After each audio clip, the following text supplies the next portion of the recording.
gown and says, now you look a proper lady. I'm not a lady, I'm a wolf, she says, because she's not a lady, she's not a squirrel. I'm not a squirrel.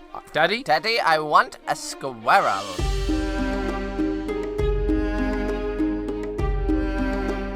What up, and welcome to another episode of Brotherhood Without Manners, your favorite full spoiler reread podcast of George R.R. Martin's A Song of Ice and Fire series.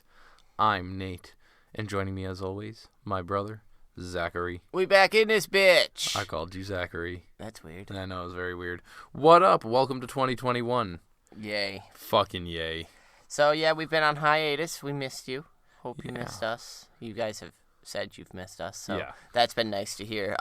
We apologize for the long hiatus. Just things have been rough, what with COVID still running rampant in America currently, and you know, every other nonsensical thing that's existing. Stupid thing that shouldn't be occurring at the Capitol. So yeah, it's been a little wild, but that and the holidays and, you know, I had kids, all that stuff. So we appreciate you guys waiting for us. But we're back. Did you think we were gonna leave you on red, leave you on scene? We wouldn't do that to you. We're back. We gotta finish up this book series. Last time you joined us, we were reading Jaime 3. And Jaime 3 ended with Mr. Lannister losing a hand. But where did it start? Do you remember? Because we usually do a recap of that chapter, and fuck, it's been a while, so I suppose I should have checked into that before we started recording, but whatever. You know, Jaime lost his hand. They had the big epic sword fight, because he coaxed her. They lost. Was that the chapter where, what's his dipshit face died? His cousin? I see, that's what I'm trying to remember. I'm pretty sure it was that one. I'm not sure if Cleos died in that one. Yes, because they fought against the archers, and Jaime rode them down, and told them, you know, only archers are cowards, so you just got to charge them. They'll turn and run. You cut them down. But Cleos had lost his foot, his saddle hung from that, and got his head bashed against rocks as the horse fled. Yep. As he was retrieving Cleos's gear, taking his boots, he went to take the sword, does get it, and Brienne's like, fucking nah, brah, give me that shit. And they start to duel, and he thinks he's got the upper hand, and he is just talking mad shit. But we see the decline as he's slowly losing his breath, where she's just fucking fine. Killing it. And she wrecks him, and then the nasty, icky Brotherhood, bloody mummers. Brotherhood. We're at a thing. Nope, you're held to a standard. Then you take over, since I've done the entire chapter. Vargo Hoat showed up, and basically laughed at Jaime's attempt to even, well, it wasn't Vargo Hoat who showed up. It was some brave companions, bloody mummers, and they brought him to Vargo Hoat, who laughed at any attempt Jaime wanted to talk his way out of it, and it ended with the elder brother Lannister losing his hand, and he screamed, which he swore he wouldn't do. Yeah, he did try to protect some of Brienne's honor, being severely harsh about it, but still, the attempt was made, and yeah. But we're not reading Jaime this chapter. Fuck Jaime this chapter. We are reading Arya. Arya 4. Right. Bitch. And so Arya 3, Zach's going to do the recap. Arya 3, Arya was still riding around with Brotherhood Without Manners, Brotherhood Without Banners, after being picked up by them with Gendry. Hot Pie had stayed behind at the little inn, Sharna's Inn, to help her make the bread. And they were riding around. Arya noted that they were riding the wrong way, that the moss was growing on the wrong side, and they weren't heading for Riverrun, and that's when Greedmere told her specifically they weren't heading for Riverrun, they were heading to find Lord Berric Dondarrion. The Lightning Lord! And he'll decide what's to be done with her, and upon hearing that she was a hostage again, Arya booked it. Nah, ain't having it. See ya. And only Harwin was able to keep up with her, as he was a Northman, and his father was Master of Horse at Winterfell, and he complimented her, saying that she rides like a Northman, like Lyanna Stark, but that he needs her to ride and kind of go along with things. Right. And she agrees to, for now. And so as we pick up in Arya 4... It's pretty much there, the same thing. They've stopped at Lord Lychester's castle, which I believe is the one that Jaime and Brienne were outside of when they were crossing through before they were attacked initially. He's fucking crazy now. But yeah, his Maester they're talking to instead of him because he's out of his fucking mind. I held the bridge! And the Maester is convinced that Berric's dead. No, we haven't heard from him. He got hung up like a year ago. So He did. Yeah, those are old rumors and false. Lord Berric is a hard man to kill. And the Maester is like, well, then maybe you should go ask the Lady of the Leaves. And Arya's like, yo, that sounds fucking sick. Can I request a fucking spin-off series of the people of the Leaves? Just, what have they been up to since forever? Because, like, that's when we get there, I suppose we can get more into it, but I fucking love this. I mean, they're training men, but I don't give a shit. in the trees. They're dope. Yeah. So the next day, they're crossing a bridge, and Gendry kind of debates whether or not this was the bridge that Sir Maynard had defended, but no one really knows. Or cares. And Arya asks Anguy who the Lady of the Leaves is, and he just smiles and says, wait and see, and winks at her. And 3 days later, Jack Be Lucky blew a different note from his horn, and rope ladders unfurled from the trees, and they climbed up to a hidden village in the branches, which is pretty sweet. The Lady of the Leaves reports that they must be moving on soon, as wolves had come hunting. And she also reports Berric dead as well. Well, it's also because the seasons are changing. The leaves aren't going to be there to hide them from the wolves below. But I noticed that they're now scared of the wolves. It's not the... Well, that's not new. This is specifically Karstark wolves. Arya's getting really worried. Yeah. Because they're looking for Sir Jaime Lannister. But, yeah, she reports Lem dead, and Lem denies it, and the Lady of the Leaves is absolutely thrilled to hear it, declaring it the best news she's heard in quite some time, sir. She heard, her rumor was that he'd taken a dagger to the eye, and Jack Be Lucky is there to show that that's not always a death sentence. A fatal blow. Right. Next, they took shelter in a burned village called Sally Dance. And the aged septon who greeted them told them that looters had made off with most everything, even the mother's teats, and they were only wood. Savage. And Lem asks, who was it that did this, mummers? And he says, no, Northmen they were, savages who worship trees. They wanted the Kingslayer. So and it makes sense because they did specifically tear down the 7 statues from the Sept.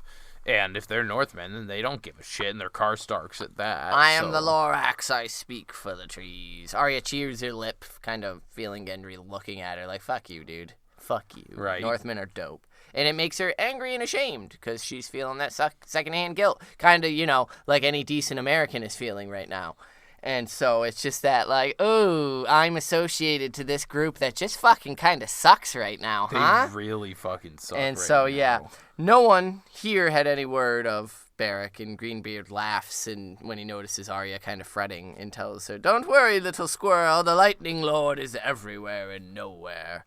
And she tells him that she's almost 10 and 1. She's not a fucking squirrel. She's a wolf. Not a squirrel. And that night, Anguy lets her try his bow, but she doesn't have the strength to draw it quite yet, which I like. I thought it was funny because as I'm reading through my notes here, I put that night, you know, he's messing around with her and they're messing with his bow, but instead of N-I-G-H-T, I put K-N-I, like, sir, and that's funny. Yeah. You're welcome. That's real funny. You're welcome, listeners. So he also says that when they get to Riverrun, he'll make her a nice bow of her own, and Tom calls him a fool and says that they'll be collecting the ransom from Riverrun and leaving, as Hoster was known to hang outlaws, and his son, well, any man who hates music can't be trusted, Tom says. Then Lem's like, he doesn't hate music. He fucking hates you, Tom. So we get the story that Edmure had trouble getting it up one night, and Tom made a song about it called Floppy Fish. Whoopsie. And was known to sing it around Edmure, which is pretty... Only once did he sing it. Pretty funny. It's not his fault that everybody loved the song. But Arya doesn't give a shit about that. She asks Harwin what they mean about the ransom. Yo, that's just because she doesn't know how much of a banger it was. And Harwin says, well, my lady, we need horses, shields, swords, seed for food. And Arya wonders if Robb will even pay her ransom. She's not a knight, or important, really. Would her mother even want her after all she'd done? Poor Arya. And so the next day, oh boy. Here we are. They made it to Highheart. A lofty hill ringed with weirwood stumps. 31 of them, Gendry and her went around and counted. Some of them so wide, Arya could use them for a bed. Does 31 mean anything? Or is there just... That's just the number. I think that's just the number. Good, because I didn't look into it at all. Yeah, no. I think it's just the kid thing of let's count how many there are. High Heart had been said to be sacred to the children of the forest, Tom told her, and some of their magic still lingered. Yeah, as far as he said, no harm can ever come to those who sleep here. Think it's true? I don't fucking know. Is that why the ghost is... I don't know, the dude. ghost, like, she is because stays she's there here? and she... Yeah, I don't know. What do you guys think? It's a creepy one. Ugh. But Arya thought that must be true, and I love it because she immediately goes to logic. The hill is so high and the surrounding fields so flat that no enemy could approach unseen. It's neat that she looks at it not as this mystical thing. right. It's no, you can't come to harm when you're sleeping up here because you have the vantage point, you have the high ground, and it's like, oh, that's the type of that's where these types of rumors come from. This place was held many times in that way. Right. Many army or patrol have gotten a peaceful night's sleep here because of the open flatness of the land around it. And so because of that, it's been known to develop this mystical, legendary... divinely protected. Right. Yeah. So it's neat that she sees the logic through it all. And the small folk shun the place, though, as it is said to be haunted by ghosts of the children of the forest who died here when the Andal King... Eareg the Kinslayer cut down their grove. What a dick. But ghosts did not frighten Arya. And she was a ghost, dude. Right. She's a badass. She's playing the crypts, so don't fuck with her. Even so, the wind pulled the coverlet right off her as she slept that night. And as she chased it and tried to pull it from the nearby bush, she heard voices. This scene. Beside the campfire, Tom, Lem, and Greenbeard sat, talking to a tiny little woman with white hair, pale white skin, and red eyes. The old gods stir and will not let me sleep, the crazy old crone croaks. And now we get the fun stuff. Yeah. I dreamt I saw a shadow with a burning heart butchering a golden stag. Are we going to break it down? Might as well. All right, so, Stannis and Renly. Right. I dreamed of a man without a face, waiting on a bridge that swayed and swung. On his shoulder perched a drowned crow with seaweed hanging from its wings. Right, and this is Euron killing Balon. Or hiring a faceless man to kill Balon. It's unclear as of yet. Because part of me wonders, is the crow that drowned, is that like a representation it's of... Euron on the faceless man's shoulder. Exactly. Yeah, and the faceless man is the one doing the deed. Absolutely. That's the way I And so now tend to read it. that brings in, and I think a lot of people are willing to discuss the option that Euron is in cahoots with the three-eyed crow, right. A lot of people like to mention Bloodraven here as well. And so if he's being represented as a crow here, then I don't like that at all. Bran and fucking Euron on the same side. Yeah, that'd be pretty wild. And last but certainly fucking scariest, I dreamt of a roaring river and a woman that was a fish. Dead she drifted with red tears on her cheeks, but when her eyes did open, oh, I woke from terror. So, Lady Stoneheart. Yeah. Why are you so scary? Why are you so scary, Stoneheart? She has to be. She's terrifying. I love this little dwarf woman. Yeah, she's pretty spectacular. She scares me in all the right ways. Right. She's just plucking my ghibli bits. And this isn't even like the... I gorged on grief at summer hall. I need none of you. The good one? I know. It's not even where she's acknowledging Arya as Wolf Girl. And, right. And... excuse me, got excited. Yeah, I really like this because this dwarf woman, if you haven't really looked into it, is said to, it's believed she's the dwarf woman that traveled with Jenny of Oldstones and therefore was good friends with Jenny and saw Jenny lose her life at Summerhall. And it's really sad. And so, the fact that she kind of fears Arya coming to her hill is a very... ominous. Odd, yes, and doesn't bode well for Arya. But these ones, all pretty straightforward, things we've seen. The dwarf woman, obviously, is connected in seeing some legit shit. So she saw Stannis and Renly, she saw Balon and Euron, and now she's seeing Catelyn and the birth of Stoneheart, right? She then demands payment. Gifts for her dreams, yes. She just wants Lem to sing her a lovely song. A song. The same song. I love it. I love here it's not, because again, this is all speculation, but it's believed that this is Jenny's song, which they did a rendition of in the show, but we don't ever actually get in the books. And did they do a rendition of it in the show? Is there one? Zach's been playing this song on repeat. It fits for our D&D campaign. You cannot enjoy the music I use for D&D and then throw it in my face on our podcast, you shallow, two-faced fuck.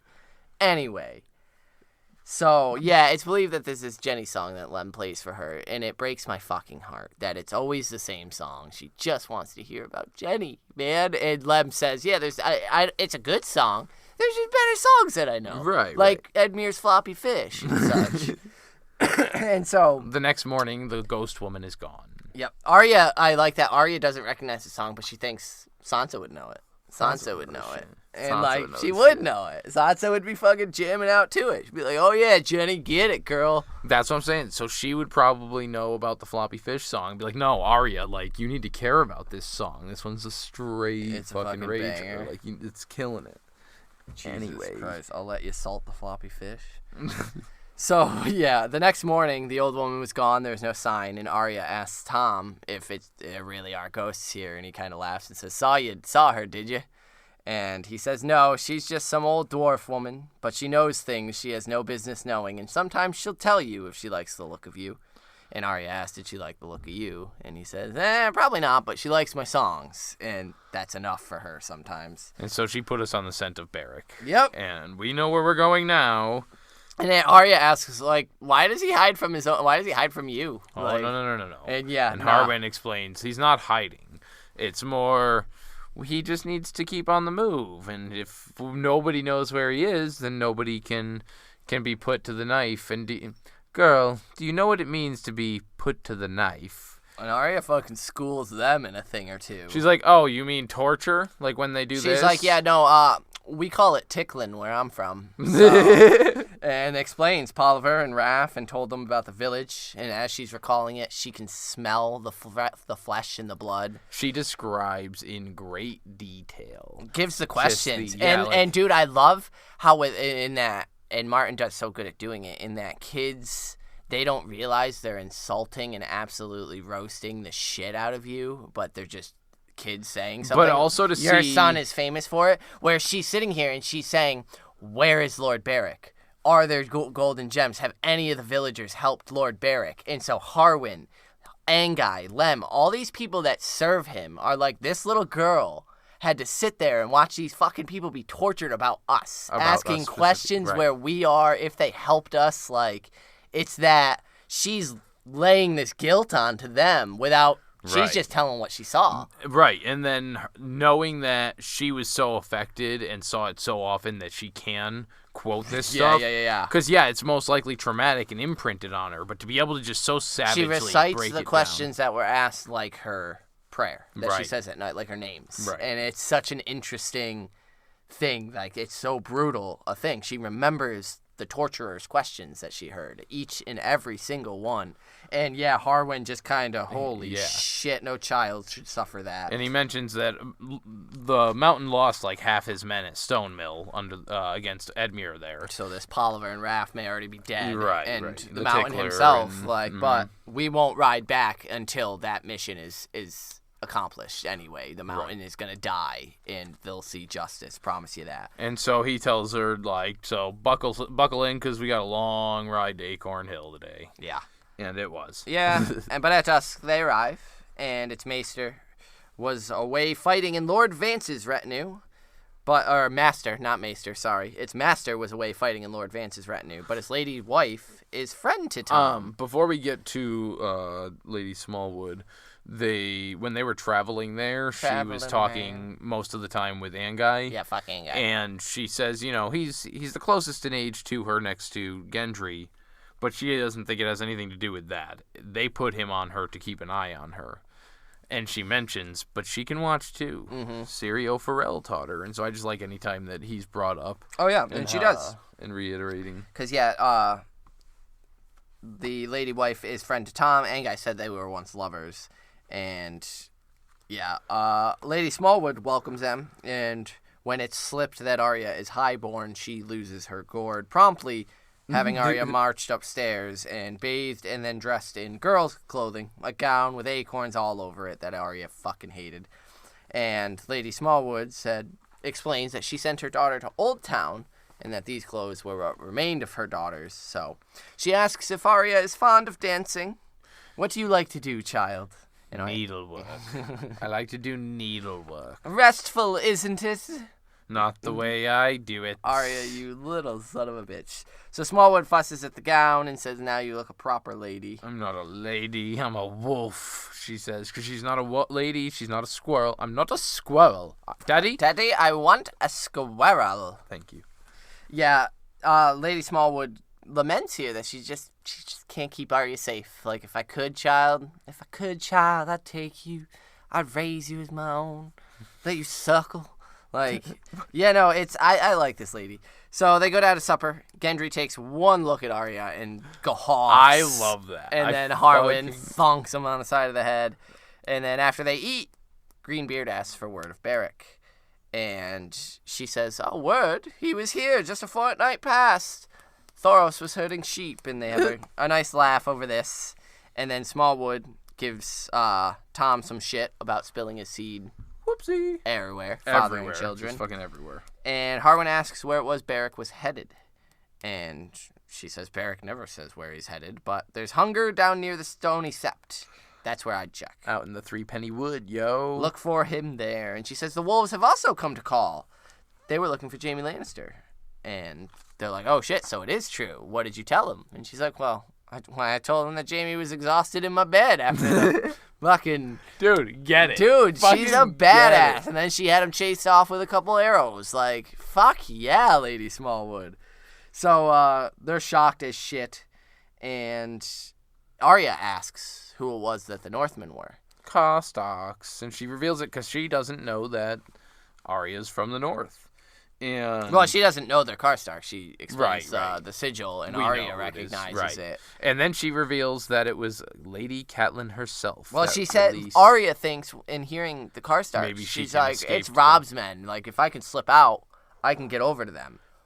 Yo. Dead? Terrifying. Do you think she'd be dead, or do you think they... Yeah. Oh, yeah. At this point. Oh, yeah. I think they're hot enough on their anger that, yep.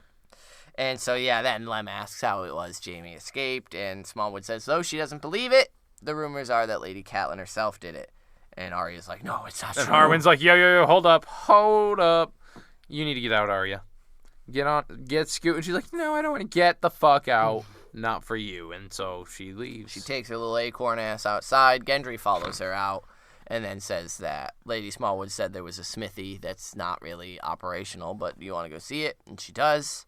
And they begin to talk of Thoros and how he used to come down to Gendry's forge for his flaming swords, which his blacksmith Tobo Mott always said fucking just ruined the steel. It was just wildfire on the steel. Which we've heard before from, I want to say it was a Ned chapter back in Game of Thrones. Yeah, I think him and Robert spoke of it. Right, that it was just a trick, and he always went down and bought new steel because he always ruined the blades. But Arya wishes she had a flaming sword because she could think of a few people she'd like to stick with it, but he gets angry and says, I told you, wildfire ruins the steel. And so, jet fuel may not be able to melt steel beams, but wildfire can. Just keep that in mind. Arya says that she can still make swords, or he can still make swords, because he's like, yeah, I had this sick piece of steel that Tobo Mott gave me, and like I was going to make a badass sword from it. Let me tell you what, the best sword you ever seen. And then Yoren showed up, so that sucks. And she's like, yeah, but you can still make swords for my brother Robert Riverrun. Right? Yay. Yeah, right. And, he makes things weird. Yeah, he says she looks different now, proper little girl. And she says she looks like an oak tree. And he's like, but a nice oak tree. A nice one. You smell nice, too. And then he kind of tongs at her face, and it's cute. And then they wrestle, and it's adorbs. Yeah. The dress is all scuffed and torn, and they go back covered in dirt, returning to the hall. And they start ripping Gendry a new one until Harwin's like... Well, no, Harwin laughed. Lem is the only one scolding Gendry. Everyone else kind of smiles, but Harwin explains. Yeah, Harwin's like, dude, no, Arya fucking... I don't even need to hear nothing. Arya started it.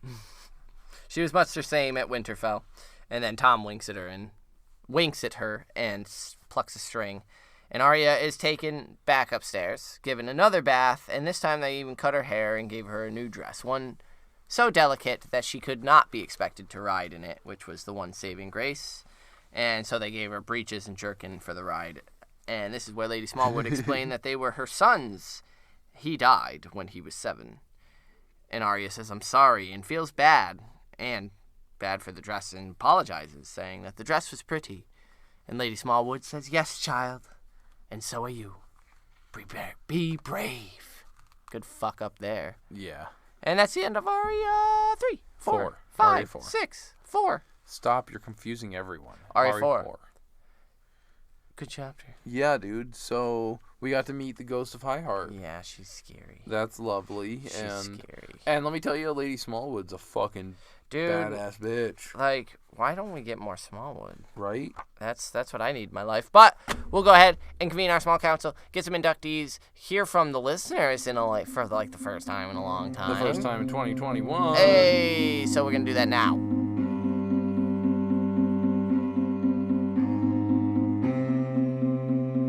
Gong. Hell yeah, that's the way we're going into our small councils in 2021.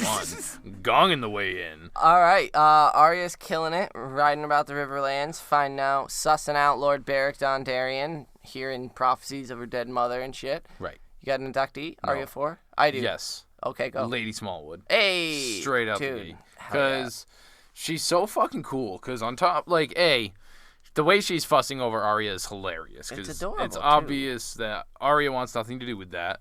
And that she's just she's missing on her own Does daughter. Arya want nothing? I think No, Arya I think starts she to likes be the like the affection. mothering over I miss her. Yeah, this. yeah, I right. do yeah. miss having a motherly figure. To be like, damn it, she's sending me to take a bath. Well, because, even in King's Landing, she didn't really have a motherly figure to look up to. Like, Septim Ordain. No, She gets so much shit from Septim. No, Arya hasn't had a strong female since that she could left trust, Winterfell. right? Since her mother.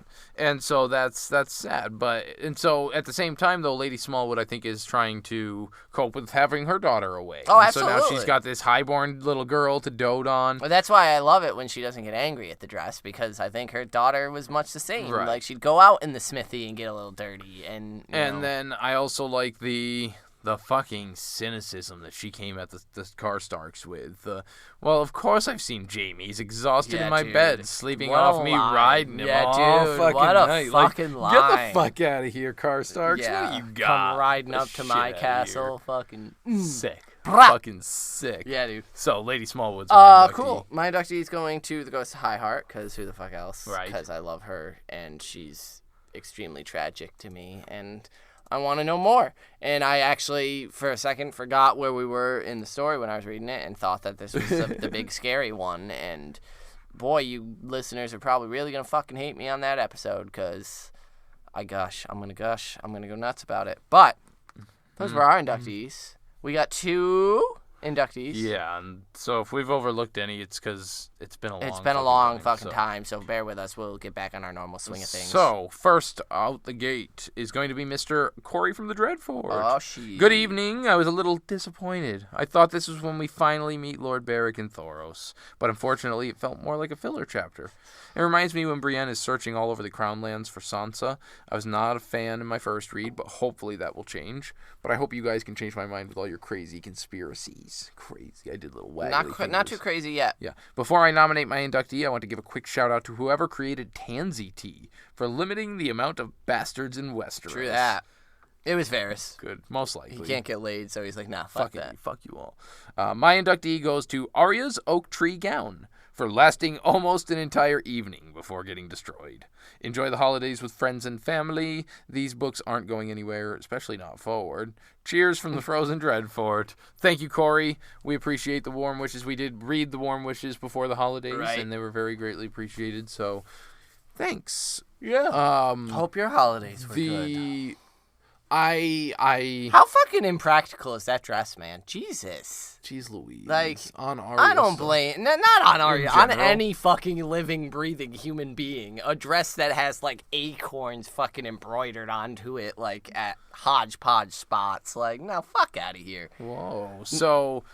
I don't know if this was so much a filler chapter, though, because I do think with the Ghost of Highheart... Filling up the Riverlands with lore. If it's not full spoiler, if this is first reread, you're learning about that. Like, you're seeing that she's got some kind of knowledge on the Stannis Renly thing. She's got some kind of knowledge about something that hasn't occurred yet that we're aware of until Feast with Balon and Euron. Yeah. And then Stoneheart's going to be... Does she come in? It's like the end of this book, right? Yes. That Stoneheart arrives and actually arises. Arise. And so, like... That's some heavy shit. Right, it's subtle. It's less filler. It's more starting new threads of new storylines. Jaime and Brienne, I believe, themselves will be in this grove and resting on these trees. Jaime has a dream himself with his head resting on one of these logs. And so it's setting up the locale. High Heart's a very important locale. Which brings me to my next point on this email, that you're not... You think the same with the Brienne chapters when she's traveling around looking for Sansa. I did too on my first read. After my second and third and the whatever. Whispers, man. Oh man, dude! Shit. Brienne's chapters are some of my favorite in the series and these days. Broken Man speech. I'm gonna get all Sir Creighton Longbow. Fuck Creighton. Sir Jesus Creighton Christ, Longbow. All right, we also got an email from our friend over in France, Julian, who says, "Hi, boys. Many Arya chapters chasing Berric in his mysterious deaths. Arya and Gendry rolling together on the floor and tearing her dress up." All right, George. You going somewhere with this? Inductee, Thoros and Thoros again. Cheap steel, drunk fighting, flaming sword tricks. Sign him up for a seat at the Brotherhood. Have a nice day, boys. Valar Flameris. Hell yeah. Yeah, thanks, Julian. I love Thoros, dude. He's so good. He's funny as shit. He's the broken priest who actually found faith. Like, that's a cool twist on it, where normally it's the, I lost my faith. And I want to point out the fact that, since he mentioned it, all the people that thought that it was bullshit that Arya and Gendry hooked up at the end of the series, George foreshadowed it right here. Get the fuck out of here. They are adorable together. I ship it. Yeah, if it happens, I'm okay with it, and I don't think it's forced. I think people were uncomfortable with that scene because the actress literally grew up in front of our eyes, and it was like watching their sister. Right, they weren't viewing it as the character. They were viewing it as this actress that, when you first see her on screen, is the adorable little sister you always wish you could have, and then you watch her grow up. Arya in the books is already somebody that I fear, and not someone that I would want to have as my little sister, because I'd be terrified of her. True that. And so, like, when it's an affront to me, Patreon shout out, it's an affront to me personally when, in Mercy, she's talking about using sex. Like, it's a hard thing to wrap my brain around. That's just the development in this world. She needs to. It's a weapon, as Cersei's pointed out. I think Arya will wield it much more efficiently without actually having to give up the goods. Right. And so, but yeah, Gendry Arya, I ship it. I'm for it. Yeah, I'd be down. So, since you threw it out there with the Patreon shout out, I also want to give a quick other shout out to Brittany North. Thank you, Brittany, for subscribing. We love it. We appreciate it. We also have a pretty big announcement going forward for the foreseeable future. We're going to be cutting back to one episode a week. Yeah. It's just a lot of work to put out 2 a week with the kids, the pandemic, the state of things, the way they currently are. And so we're going to be pulling that back. Hopefully that will allow us. Yeah, it should just be temporary. Right. But and then we until should the be able world's to back on track, or put at least some other America. stuff out as well here and there because of that. So right, that should free us up to maybe get a couple more Patreon episodes. Yeah, because you've got blocked out Dunk and Egg. We've started noting and reading it, so that is in the works. It's not, again, anything we've forgotten about. We just couldn't find time among our normal recording schedule, and then when our normal recording schedule started getting hard to find time, and then we were just exhausted. Every single day off that we had, that Nate had, that I had, was devoted to something. We had something to do, and so we needed a couple days where we just didn't have to be on a time 2 crunch. years straight with After 2 years straight, right. So, yeah, we're going to cut it break. back, at least, hopefully, until this pandemic calms eases down. up a bit, yeah. And America can straighten its fucking shit out. Yo. Anyway, out, if you would like to write into us, hit us up on all the socials. Yeah, we're on them all. Nate's on Twitter, at Manners Without. Zach is at Carstark92. Right. We have the Gmail, withoutmannersbrotherhood@gmail.com. We're on Facebook, facebook.com/Brotherhood Podcast. Patreon is still there if you'd like to support this any way you can. Patreon.com/withoutmanners. Leave us reviews, please. Times are tough, yeah. We'd rather a review than, you stretch yourself financially. Yeah, and so reviews on Apple Podcasts, just as Google good to Podcasts. us. You can go to ratethispodcast.com/brotherhood. YouTube has, even in the hiatus, continued Hideo blowing Kojima, up. Thank you so much for I like your regular games. comments. Yeah, if it's you. Dope games. I hope it's you, because I respect you greatly. Yeah, but. So, Hideo and all the Stephanie. Yeah, and all you guys on everybody, YouTube. thank YouTube you. has been keeping our spirits alive, watching those numbers stay there. Constant while I know we've it's been kind on of taboo hiatus. to talk about numbers, but fuck it. It's Brotherhood Without Manners. To see the numbers in both downloads and regularly subscribers subscribers and all this stuff increasing, even on our hiatus, there was no doubt that we would be coming back to it and picking it back up. We just needed to, actually fucking wake up for a minute and talk about it realistically, that 2 a week during the pandemic when Nate's got the kids all the time. And working, essential working. Nate's an full-time. essential worker. I'm currently trying to find a job as an essential worker. It was just a lot to juggle, so, so we're back. 1 a week, you can expect it, and there should be no more, because 1 a week is perfectly doable within our schedules, so there should be no more funky business. We love you, we missed you. Stay safe if you're an American. Next episode, we're going to be reading Danny 2. Jesus Christ, I always want to say Danny 5. Very weird, because we're almost halfway through this book already, everybody. It's a good one. I've already read it, and Danny's going to be looking at some Unsullied. Yeah, it's the start of it, and it's really good because I also read it too because I couldn't stop myself. Right. Well, obviously we've read it. This is a reread. So, right, and then also look forward to the future because the plans, we still have reached out to other potential guests. Right. And so they were... most of them were more interested in waiting towards the middle to end half of the book because that's where the chunkiest stuff of the series is so far. And so that's still happening. Expect more guests very soon. Right. And we're picking it back up, and we appreciate you bearing with us and waiting for the hiatus. Hopefully you're excited for this new episode. And, we're heading right into it. This was a great Arya chapter, and then next we're going with Danny to talk to the Unsullied. So send us your inductees for Danny 2 of Storm of Swords, and we'll catch you on the next one. Valor Harris. Peace.